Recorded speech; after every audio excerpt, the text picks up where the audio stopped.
Hello, and welcome to the final day of Parimatch League Season 1 Grand Finals here between HellRaisers and Virtus.pro in a best of 5.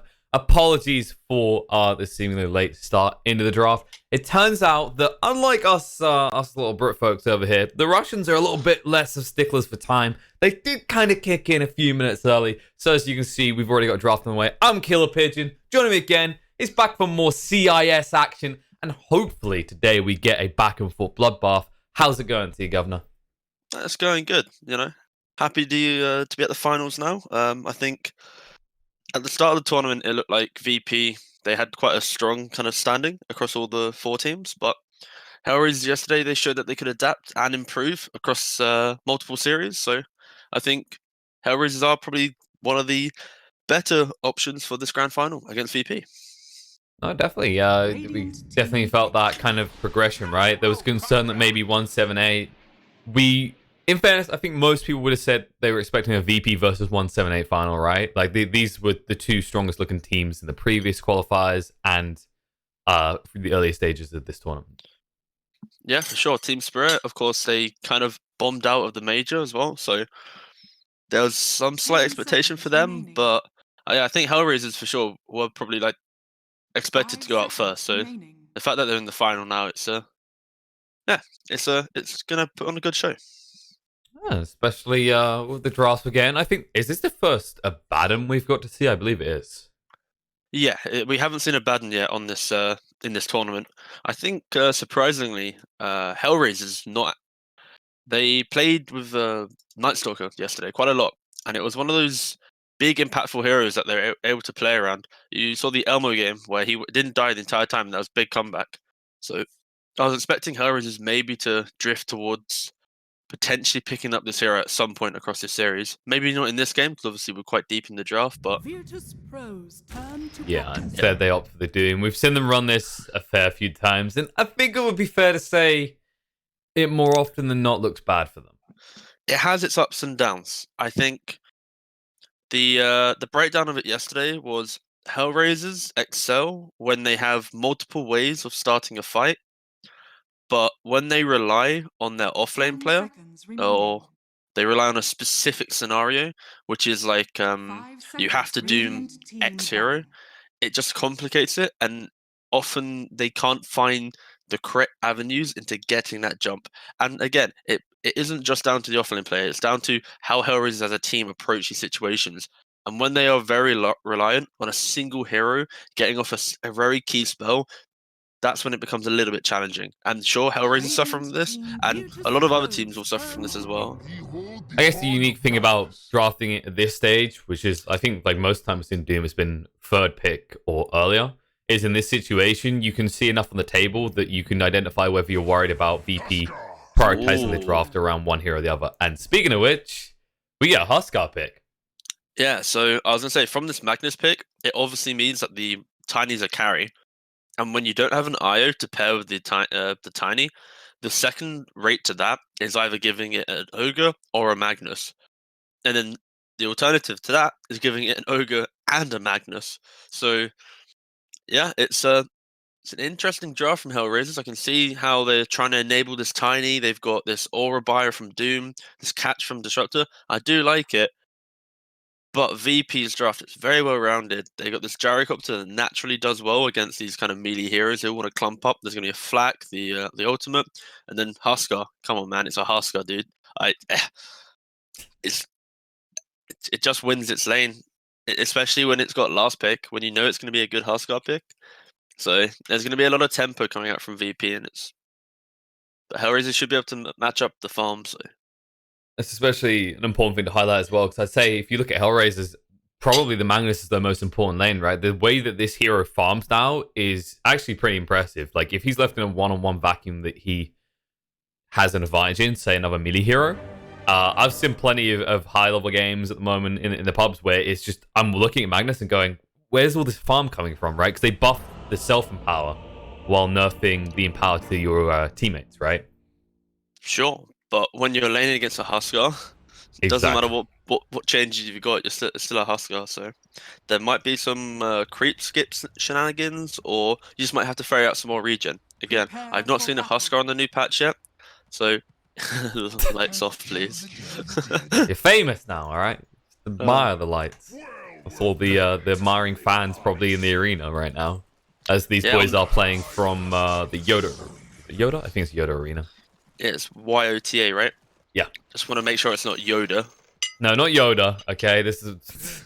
I mean, it would be a great time to actually brand yourself like that with all the memes, but no. They are over in Russia right now. For those that aren't aware, there is a LAN going on. That's right, because all of the big CIS teams obviously are already in the closed qualifiers, so they didn't have to worry about the open qualifiers that have just been going on. Exactly. So that's mean they can play for some additional pocket money, whilst everyone fights for their life to try and get into DPC. And get no pocket money. Yeah, not minimal pocket money.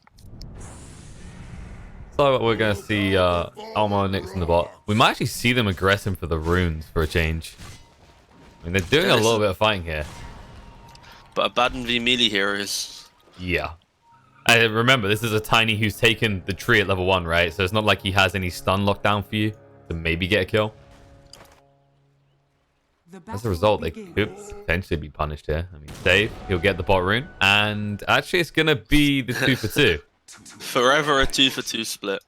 I mean, it looked like they might contest on the top one there a little bit. Yeah.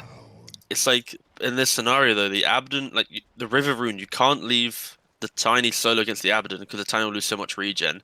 And then the Mag v Leshrac, sure, the Mag could skewer, but he doesn't want to because he's mid. Like, the new rune locations, it's so hard to actually claim more than 2. Yeah, I felt like there was a bit of frustration maybe from the developers' perspective on how many kind of like cheese movements there were early on because it felt so easy to manipulate the runes, right? Whereas now, you can still do that, but it's an extremely heavy investment, whether it's a smoke or bringing 3 to 4 heroes to a lane. Yeah, especially that the region as well. You have to go so deep into these locations, so... Oh. Exciting to see a Huskar game, though. Especially with some of the new items. I mean, I know we see neutral items as a side product, right? But things like the Havoc, it'd be interesting to see how that combines, like a mini inner fire. Yeah, I think as well the recent patch as well that just came out regarding the neutral items. The fact that they come out at minute 7 instead of minute 5. It's these small changes that just make the game a little bit healthier. The fact that you could have gone jungle and claim that Iron Talon, something like that small recovery item, like a 2-minute window of farming with a key neutral item can bring a hero back in the game. So prolonging it a little bit, it makes it a little bit more balanced. I think it's like more focused on this idea that people who go to the jungle at 5 minutes usually do so previously because they lost their lane, they feel punished, they need recovery, right? And if you could go back to the jungle at 5 minutes and then also get neutrals, where was the punishment anymore? It wasn't. It was just an alternate way of playing after you lost your lane. Yeah, exactly that. So far, though, on CS, actually, both the mids doing pretty well. Nyx is already supplementing a little bit because he does have 2 points in power.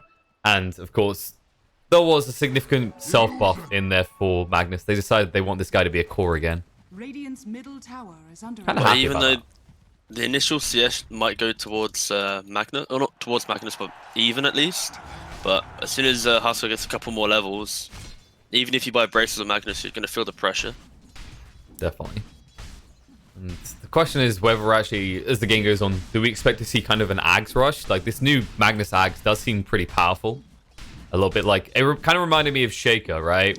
Where it's like, screw the blink now, I'm just going Ags. With the skewer 4-second cooldown and no mana cost.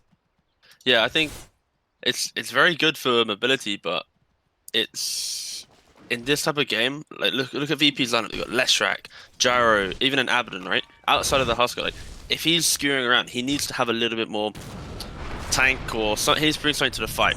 And a 4-second skewer, even though it's good, it's not providing him an avenue of killing people, or maybe it's good mobility to always get someone out of the fight and take them away from that kind of huddle that VP is going to form. Do you think he maybe needs to go for one of these kind of right-click Magnus builds? I would potentially drift towards maybe even auras, for example, getting a pipe, then maybe transitioning into that type of utility Magnus. But if you've got a Ogre and a Magnus, you're enabling this tiny, right? So I think just making sure this tiny can actually get some damage out is key. And it's also, you know, you're putting all your eggs in one basket. When you think about it from this perspective, like all of your cores are melee and you're against the Huskar. Yeah. With a built-in disarm. Yeah, it's not going to be that nice of a game. The tiny's going to jump and it's instantly going to be disarm into just absolute insane damage coming out from even like Lich. Every hero on VP is going to do some big damage in this fight. Oh, Doom, top lane. He actually gets caught out here. Ran down. The thing I was just thinking, by the way, is I think one of the biggest significant changes for that most recent patch was the removal of Stout Shield in any form, really, for hero damage, right? So does it feel like the mid lane is going to be dominated by more ranged heroes now? I think there's room for that to occur, but I think item builds, because you have so much more gold, will just differ depending on that occurrence. So like this matchup's just kind of an unfair matchup where Huskar will just free farm. Yeah. But in other range matchups, you can buy items to deal with the lane. Just in a Huskar lane, you can't really buy the right items. Like Magnus just has to jungle. There's no reason for him to be trying to look at this mid lane. Fair. I think I was like imagining Huskar is like the way that kind of came out. It kind of felt like what happened with Void when they changed Bash and made it magical damage, right? Where like you're laning against this, and now you don't have damage reduction for one form or the other. And if you build into one, you're still countered by the other. It's either physical or magical. And Huskar now feels like he puts you in that same scenario even more. But then the ability to just win a lane allows him to have the tempo where he doesn't really get pressured by these damage types. And also when you have like a Lich in your team, you are negating one of those issues, right? Yeah, I mean, that's my point though, Larry. For the Huskar, this is like his laning phase with the changes feels like it's going to be even better as time goes on in these games. Because like you think about why a big reason why Void was so good, you know, that Bash was broken, but it's also the fact that when you're an offlaner, like how do you build against that? You can't build physical damage reduction because there's still the magical damage. And if you build magical damage reduction, there's still the physical damage. Yeah, this is the complexity of Dota and obviously how people have to approach each thing. So Magnus not playing the lane, for example, that's his approach to dealing with one of these specific scenarios. Instead, actually Doom is just kind of sapping the lane. It looks like they're trying to give Disruptor a little bit of gold. We've seen teams prioritize the Disruptor to give him that space, especially with the extra gold into supports to get his hands on an Ags earlier. Oh, Disruptor Ags. It's the dream, right? If you're a Disruptor player right now, this is the patch you've been waiting for. Relevance is back. But they did nerf the Philosopher's Stone. It's now, I think, 15 less GPM. Yeah, it's down to 6. It needed enough. Let's be totally fair here. Oh. Yeah, jump in the mid. No one says, okay, Doom you're my mid new for laning 1 partner. second. Come here. He's actually dead. He was invis, slapped one creep, and then instantly died. No and one doesn't take nothing, okay? This is his lane. Yeah. You leave him this alone. This is his tournament to win. It's like 10 pick Huskar. You know I'm gonna do the business, and already proven that. Exactly. Question is, as a Huskar, do we stop at 2 braces? Probably these days. I still remember the good old days of 4 bracer Huskar. I feel like it's just not a thing anymore because you just don't. It's not space efficient, especially with neutral items now. It's when you have a free lane, you can easily go for these more aggressive items. Like the braces are when you're in a lane where you're just kind of trading and it's kind of like a normal game. But this is a unique game where you get the Huskar pick in a very good slot. And again, it might be really good, obviously with the disarm and the fact they're all trying to enable one tiny. But maybe the Doom can do some work if you get rid of the Huskar. But we speak so much about this Huskar in the first 7 minutes. There's still a gyrocopter in this game. There's still this obnoxious Abaddon offlane. Like, there's so many things that HellRaisers have to deal with. Speaking of the Abaddon, he's in trouble here. Podishaw's going to keep him alive. Miposhka's the one is actually in the deep, and he will go down as they manage to actually not lose anyone here. He just took literally no damage from the Frost Shield. Yeah, I mean, we've seen the power of the Frost Shield. I believe it was yesterday. I think we got one of those games where you just saw these kind of support combos that enable some sort of heavy hitter, right? And we mentioned the Huskar, the Gyro as well. Like, there's plenty of heroes. Even early on, you might just save the Leshrac. Like, this is the type of hero that any sort of damage reduction, Photic Shield plus Frost Shield, you go in deep at early stages of the game, you can easily burst down enemy lines. Yeah, it enables any save and any dive. So, and especially when you have like a Lich gyro lane top against this Doom hero, you're going like they've already killed him once. They've secured the gyro lane. The Doom rotated mid, died to the Huskar, so the gyro's in a really good spot to be able to just play by himself top. The only timing that will change now is if the Doom can get 6, and then maybe get a Doom onto the gyrocopter and get a solo kill. But if Epileptic Kid plays a little bit aggressive, keeping away from XP, he should have a minute or 2 without that occurring. Oh, he's about to hit 6 actually. Well, it's also He'll be off the next great wave. the thing I was gonna say is it's a little bit predictable, right? When you try and run up as a Doom, so Gyro is one of the faster heroes, so you really need him to play up close to your tower to be able to actually even run him down, even with 3 points and Scorched Earth. Thing is, in terms of TPs right now, only Leshrac and Huskar have the TPs available, so potentially with a TP rotation into Doom. Oh, he was looking for it. Think about it. In the meantime, Huskar, he's gone in the Radiant jungle now, so he started to actually go, okay, I won in the lane against Magnus, and now I'm gonna go win in his own jungle against him. Yeah, it's about forcing the Magnus to feel pressured. Like, he's not been in the lane at all. He's lost his tower at minute 9. The mid tower is one of the most important towers previous patch. This patch, I'd say all tier 1 towers have equal importance up until the 10-minute mark. Once you start taking those outposts, then sure, the tier 1 towers can fluctuate in importance, but the fact that you've lost a tier 1 in the first 10 minutes, it allows for so much aggression for VP. But it's also on top of that, the way he had to play the lane. You know, you look at the last hits, you'd be deceived right now. You're like, Magnus is on top, what are you talking about? Then you look at the net worth, you can see the results, and Huskar's gonna get even more money now as he moves top. They find one. And Elmo, he's in trouble as well. They need to get him to dodge, but the cooldown comes in. The TP out by Popo will be successful, but Elmo, he can't escape. The toss cross by Epileptic Kid into Magnus won't work against him though, as Mag doesn't want that fight. There you go. Time for worship. Well. Bobo does move to the bot as well. Now, you know, the good news is, even if they had both in that situation, you don't get double XP at least. That's something. It's just XP denial. A big problem. So it's a worrying, of course, yeah. It's a worrying position though for HellRaisers, where that was like their carry, right? Like at 10 minutes, their carry just kind of died as if it was a support. So it's VP on a commanding lead, 5k up, 10 minutes. Yeah, they need to do something very soon. Like, it's cute to talk about this idea of the Ogre buffing, the Magnus buffing, and the Tiny carrying you, but Tiny's the poorest core in the game. That's probably why he felt like a support dying. He's not had a great start to this. No, unfortunately not. It's a Tiny against an Abaddon lane, so naturally, melee v melee, and especially when your Lich is able to rotate away from your gyro lane so early and turn the bot lane into a tri lane, the Tiny is going to have so much pressure on him. Pressure's going to ramp up on the map as well as VP are moving for the second tower. Tier 1 in the bot lane is what they're targeting. At least still at the tier 1 top though, and they might get a trade. They might get a trade, but this is all VP need to do. They've won their lanes, they need to rotate together. The Huskar is their early game timing. They're gonna want to enable this guy, so let him farm, let him get his key items. Meanwhile, the rest of the lineup of VP will create all the pressure on the map so that they can't get to this Huskar. And when the Huskar is ready, then they can start moving together. Meanwhile, Epileptic is farming in all these pushes. He's getting the creeps. Yes, VP are disconnecting themselves so that he gets XP, so that they're not feeling too underleveled from these earlier rotations.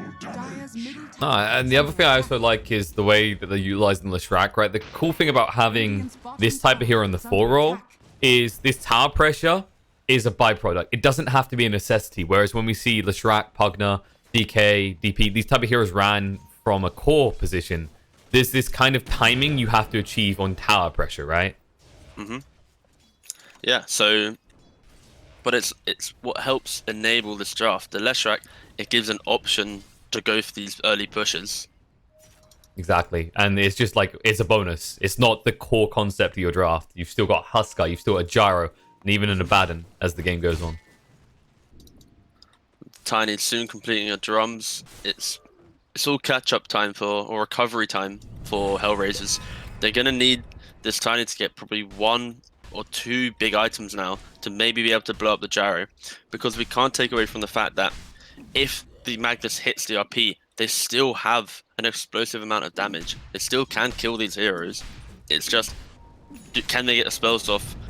VP are going to want to bring the aggression to them now, so it's how do they approach their defense? Are they going to defend their tier 2? Will they wait for high ground? Like, it's these questions that HellRaisers need to ask themselves, and if they answer them correctly, then maybe they can take a good fight. HellRaisers will wish they were on the high ground right now in their base, because they are being smoke rotated onto. There'll be a skewer away, but the home missile is chasing, and so is VP. He's under the tower, but VP feeling so confident. They can feel the lead that they have. They will dive him towards the tier 3 towers. Rainbow TPs do begin. Cooldown's out. Chain Frost does bounce around, and the Sinister Gates to lock him in. Magnus trying to escape, going to be silenced up. It's still bouncing around. Ogre goes down. It follows them over. No! It bounces across the Bobo. Nyx would have died there. That was some good RNG in their favor to keep their Magnus up and in one piece. Barely, luckily the lanes are not. Yeah, luckily the lanes are not in a good position where this dive was just kind of like a we can dive play. It's not a we can dive and turn it into an objective. Yeah, it was like a hard flex on them more than anything else. Exactly, just asserting their dominance. Well, HellRaisers, for the most, stay alive. And this is important as well because, you know, they are struggling to find the gold to split between both Elmo and Nyx. Because you'd already see Nyx is queued up the Ags. He has full intent to go for that low cooldown skewer. Yeah, and like I said earlier, my fear is that even though it's a low cooldown skewer, it might not provide what you need right now in these fights. Your draft is a farm-intensive draft. You're trying to enable this Tiny to get his items, but the guy that you're enabling is somewhat countered by the fact that there is this disarm on the enemy team. They're going to buy a halberd as well. There's an Abaddon saving everyone. There's the Lich, which has this big physical damage kind of shield, right? Or prevention. So now... We'll just kill the Lich then. Yeah, simple, mate. There we go. Just need to find VP being greedy. I mean, they are quite split up across the map when you look at their positionings. Yeah, but VP, they're in a lead where they're going to start being cocky in terms of positioning, but the Lich dying top, it's like it's the only hero that's allowed to die in these positions. As long as the rest of the team is somewhat together, the Lich death is whatever. Like, they forced 3 heroes top, they got a Lich kill, but their cores have still farmed up the entire right-hand side of the map. So yeah, it's like, okay, we'll trade you our captain for your whole jungle for a minute. Yeah. And the captain can now make better calls because he doesn't have to use his hero. Oh, of course. You know, actually, so what you're saying is the reality of adding couriers the way they have and the ability to use items, etc., is that Dead Pos 5s, I mean, it was a nerf to them. You must be feeling this nerf here. You have to still manage something else.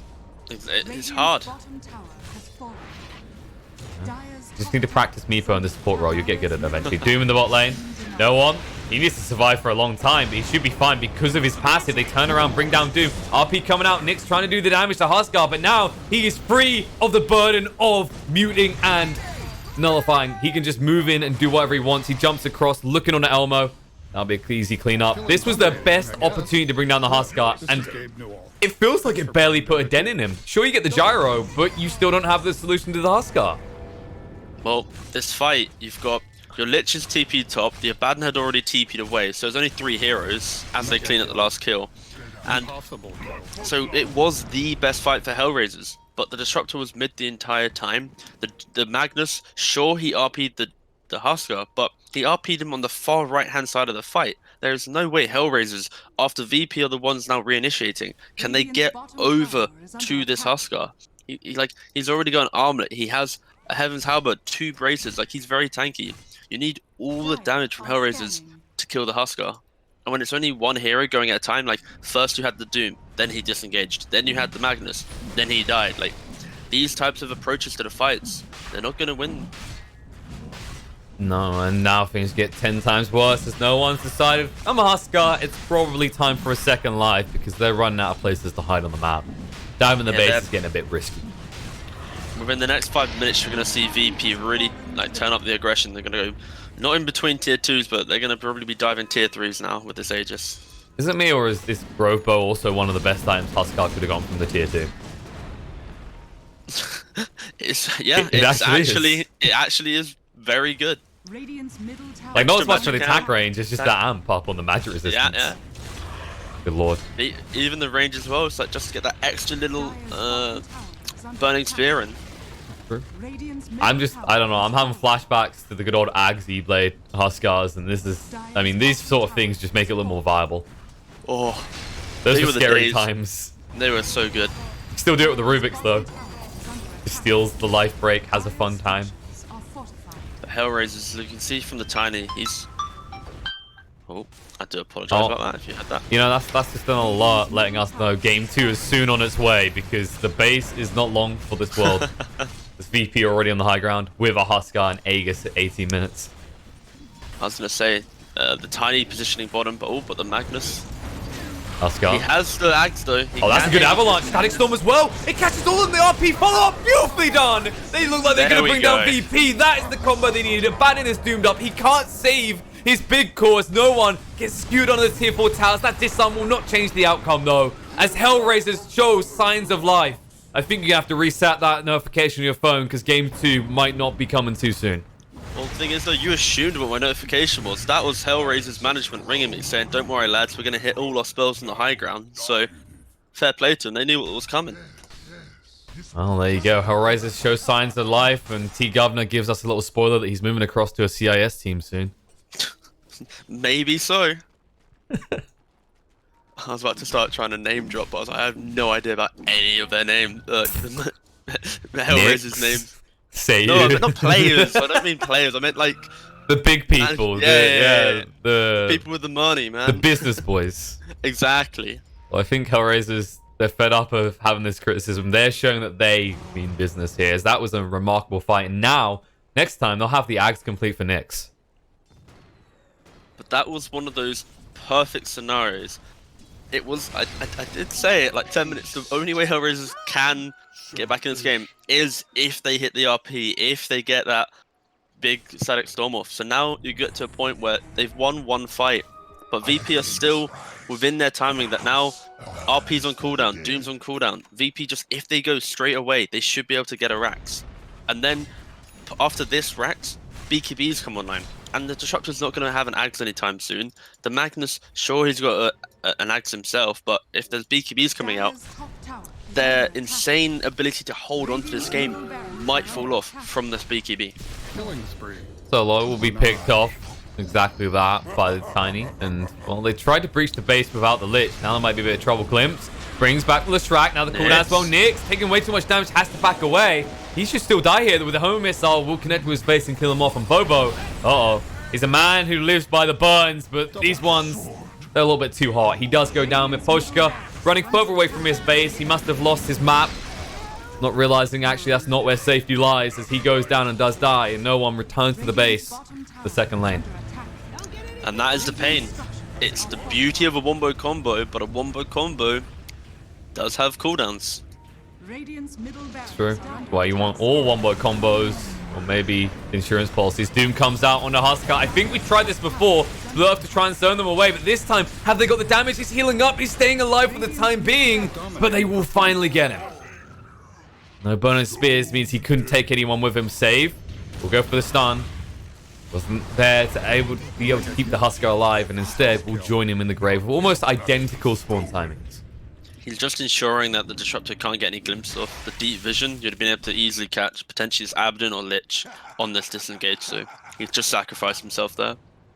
And this kind of feels like it's good plays by HellRaisers, but they are capitalizing on VP's over-aggression. Is this a byproduct of their draft of having a Huskar in it, where you feel like you're on the clock? No, I think it's just they understand that they can be aggressive. That one mid play where HellRaisers hit that big combo is because VP were just following their Huskar in. If they'd played into the tower, but onto the low ground area and not diving, then they would have never been hit by this wombo combo. So I think it was just a little bit of overconfidence coming out from Virtus.pro that allowed for that kind of big 5-man wipe to occur. HellRaisers are grateful for it. His net worth is looking more even than you'd expect. Win probability is having a little bit of a heart attack back and forth. It's not sure whether it gives HellRaisers a chance, but then it realizes once again their big combo is off cooldown. So maybe we see another big fight from HellRaisers that could swing their way. Yeah, as the game goes on, if the Tiny can potentially get to like his own BKB, for example, he can then start taking these fights. But he relies on either getting that perfect avalanche where they're diving or hitting that RP. If he tries to run in and start a fight, the Husk's just going to jump him. There's going to be this Gyro getting this immense damage out. The Doom has to doom the Husk at the start of these fights, and during the Doom, they need to get at least 2 to 3 kills. It doesn't have to be on the Husker. You need to take away that Leshrac or the Lich or some of these enabling factors that allow these Virtus.pro cores to get a little bit deeper in the face of HellRaisers. It's going to get tougher on the Leshrac front as well because he's almost got Guardian Greaves completed. So a debuff, pretty trusty, pretty handy. Can actually help sustain the other members of the team. The other big thing to look at in this game in HellRaisers is the BKB is close to being complete for Nyx. So he can start the front line. The thing that I like that Doom is doing is he's building this Solar Crest. So he's just supporting what you've been talking about, the Ogre Magi, the Magnus. It's all about this Tiny. They're all in on the Tiny, which it is good once the Tiny gets to a BKB so he doesn't get disarmed, so he can actually stand in the fight a little bit longer. But it might be a little bit too late where the Tiny does need an extra 600 gold, so he should be able to just farm it before VP makes any more objective-based plays. Yeah, they'll get the least valuable shrine at least, so VP clean that up. They did just pick up the Satanic on the Huskar, so this Doom won't last so long anymore. Also, if he presses that pre-Doom, he should be able to get a fair bit of lifesteal out. I mean, even if it's just that Rezo's in range with the Vlads, I'm pretty sure he sustains through the Doom with the Vlad's aura. They're just Solar Crest and Vlads. He's good. He's like, oh, what's that? Elmo. Can't use abilities? Can't do anything? Elmo will go for the TP out, and he'll be successful, but barely. So close. Saves upset that he didn't invest in an Aether Lens instead of the mech right now. I think he's happy that he didn't invest in an Aether Lens. You know, Aether Lens. Are they gonna get a shrine? Outpost? That was actually so close. Just 0.5 second off. Both sides will get their XP. They did have the bottom outpost, so at least it wasn't a double outpost for HellRaisers. Indeed. I mean, it's not as big of a deal as we originally think, because, right, we have to remember that instead of giving double the amount of XP, it just stops the other team from getting XP. So, at least, like, it is still snowball focused, but it's not insanely like if you miss one XP outpost at this stage of the game, you feel like you've just lost.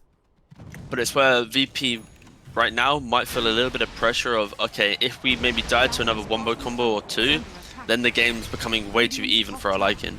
With the start VP had, this game should be a very clean cut, take out all outer towers, take shrines, take Roshan, go high ground. It was that one mid play where they get wiped. It puts in the back of their minds, okay, we can't be so cocky anymore. We can't be so like in their face. We actually need to buy the Satanics, the BKBs, and make sure we're taking this game a little bit more seriously. Yeah, this is kind of the volatility of a Huskar pick both ways, right? It's like you feel great, but then when you lose maybe 1-2 huge fights, suddenly you start to fall off.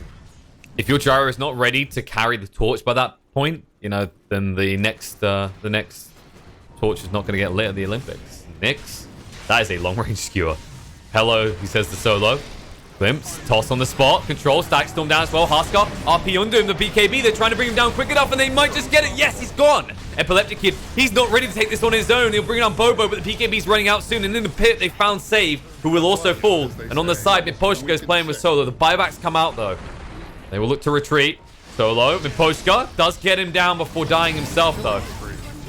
Now, they'll move into the pit. They think it's coming up, and it is coming up soon in 30 seconds. Virtus.pro will posture around it. That might be enough. Like RP and Doom use, they're going to want to go for as many kills as possible and take pressure as much as they can. And this guy getting out is a big deal. Look at Seiyu's gold now. He is so close to having this Aghanims online. This is, again, VP, they're playing to a very key point where fights will get a lot harder. If there's this Axe coming out from the Disruptor, they actually can start taking these fights. Exactly. But for the time being, VP see a window. No They don't cooldowns, hesitate to just jump go. through it. Exactly. Especially with the Abaddon here. Machine gun mode activated on all heroes. Will be zoned away. They shouldn't be mega creeps though. This is a melee rack, maybe the range as well, and then back. Straight over to the Just move Roche. to Roshan now. Yeah, Roshan's Elgato up. has spotted it out. Oh, what a fine courier. The true power of all these couriers. Use them to spot out wards. Use them to spot out Roche. One of them dies, and another one to spot out Roche. There's a lot of flexibility of couriers having greater use in the game. Yes, they do have pretty pitiful vision, but that's part of the balance factor. You know, if you put all the vision together, then you've got old courier right there. And there you go. Aegis and Cheese have been claimed by VP. An important one as well when you consider the fact that they did buy back no one last time. BKB, chase on to Seiyu. He tried to glimpse one away, and I mean, we just said it was important for him to not die.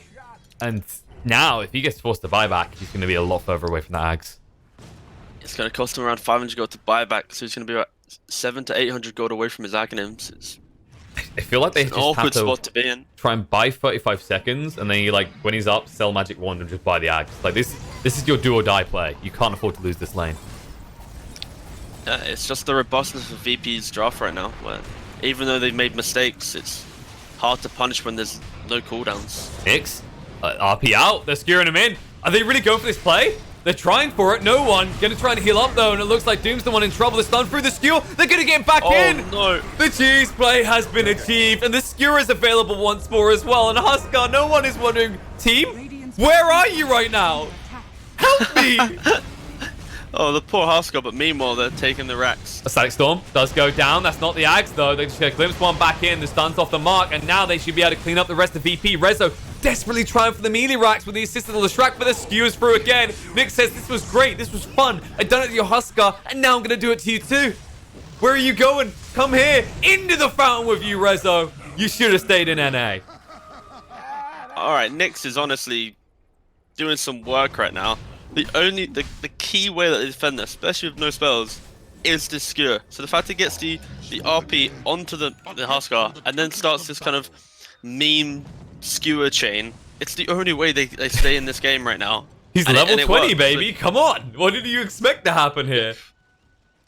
I was expecting there to be a little bit more like Mag comes in, you know, get away from my Huskar. No, this is Earth Spirit 2.0. You remember when they had to nerf that hard because of what it was doing late game with the Ags? Well, Ags, late game, meet new Earth Spirit. It's just proof though that you need BKBs. Like the Jari, he went for an early BKB, that's fine. The Huskar, he went for the Satanic instead of the BKB. But sure, it allowed him to take some of these key fights and unlock Roshan and got the top racks, but to end the game, he has to have a BKB. HellRaisers definitely won't be able to end the game off this, but they're finally able to do some damage to VP. The Frost armor up, maybe they can keep this tower alive. Stuns out into Gyrocopter, more for one. Static Storm going in as well. They're trying to chase from the Avalanche. Can they do enough damage? The split up comes out, connects onto so many heroes. BKB, Epileptic Kid turning around. Huskar about to respawn. Magnus tries to skewer out, but it's chasing and he's dead. They find the kill. Elmo BKBs and barely TPs out alive. This is problematic. More getting caught on the retreat. They try to actually get rid of him, but Huskar, before being glimpsed back, does take out Disruptor. It's like 3-2-2, 6-4-4, back again, back there. This is how to throw in rallying form, and the biggest concern is that Nyx does not have buyback. That was their do or die moment, and they chose to die. And as a result, VP are the ones who might now do it as they move in. There's not much base left for HellRaisers, and a long time without your Magnus and your Disruptor. Oh, they found ways to defend in the last game. Sorry, not the last game. In the last fight. I don't think they're gonna find it this time, but you know. Earth Spirit 2.0 has been decommissioned, I'm afraid. A toss in. No. Oh no! 3.0. Earth Spirit 3.0 here. They get the Lich. I'm not sure if they can get more.